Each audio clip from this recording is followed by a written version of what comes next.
My name's Tony Arbin. I'm just reflecting on day one of the Developing People course. We did various models, and things that stuck out to me are actually using these, taking them back to my workplace and helping develop my team. Action-centred analysis, it's not just a task. I'm looking at my team building and maintaining that. Individual, I want to look at each person, take time out, help guide them, develop them, see the strengths, see the weaknesses, see what we can do from that.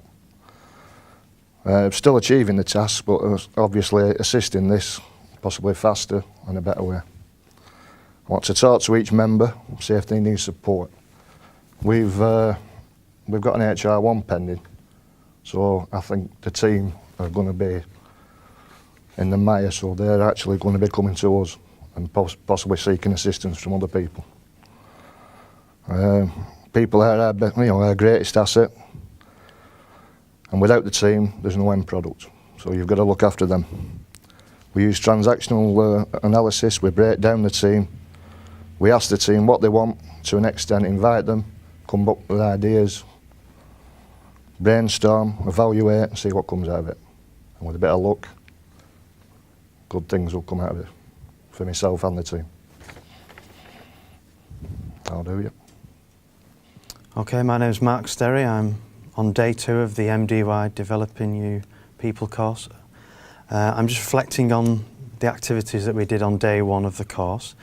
The start and the flow of the actual day was something that I've not been used to. It was something different, but it was refreshing, and it was sort of something that I could interact with and sort of get into very easily.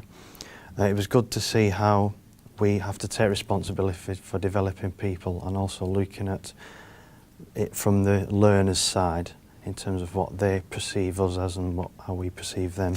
And we did that via a number of models, looking at such things as behavioural and psychological traits, using such models as the behaviour matrix, and where we position ourselves on the axes, and where we also position our managers as well, and looking at the difference between the two.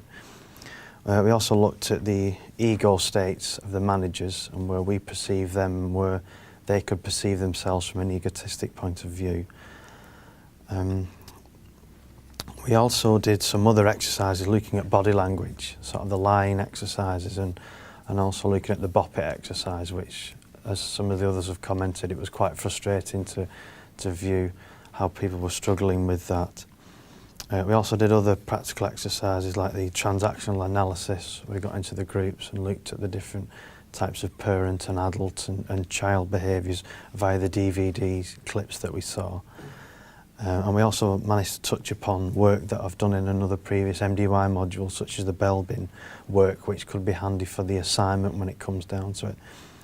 One of the major sort of things that I took from yesterday was, we mentioned about the sailing example, and how you, as a sort of a manager or somebody who's developing somebody, has to experience something first before you can sort of go and teach somebody else or tell them about it. You need to do it yourself and get up and do it before you can actually tell them.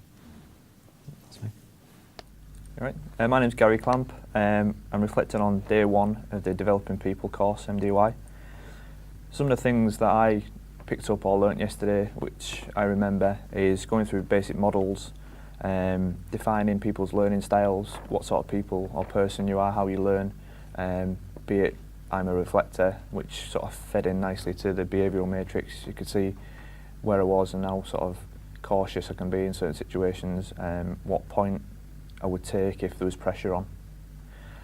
Some of the other things, modes of interaction, how I see or how I try and learn and relate back to something. So, for example, where there's a conscious, incompetent mode, we use the example of not being able to drive or only learning when you're doing your driving test, things like that. Some of the other things which are in the notes, which we haven't gone over yet, but it's like building rapport, the part about moving the desks around to remove barriers in the first instance, how we identify development needs for yourself and for other people, what you actually want out of life, what you're aching for.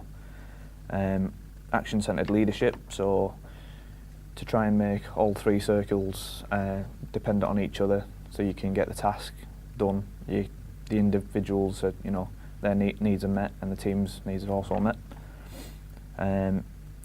Again, using the DISC profile or behavioural matrix. Transactional analysis, so you can see how people's sort of behaviour or the way they speak to each other can flip from one end to the other in one conversation, and sometimes one may prompt the other. So if you're being a critical parent, it might force someone to be free or adapted child. There's also stuff about situational leadership, which I don't think we've covered yet, but it's some of the things I might use in my assignment, where how much coaching or time or what sort of things I should spend with people to try and get them to meet their objectives. And also I'm being coached currently at work, so I'm going to use some of the things from that to go into my assignment. And some of the other things just surrounding that is not collecting stamps or cashing in your stamp book to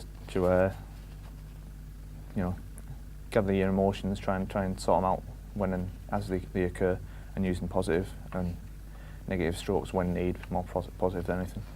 That's it. Thanks. Hiya, I'm Gail Hall, reflecting on day 1 of the Developing People course.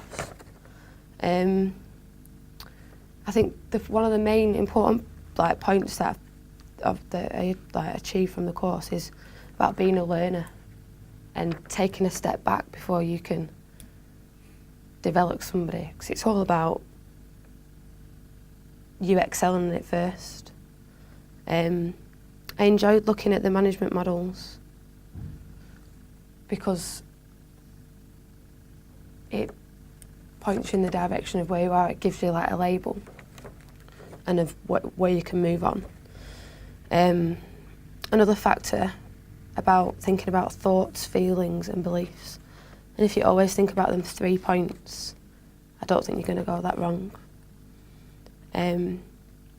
And working with an ego and without an ego, I think that's really important, because I've been in that situation quite a lot at work.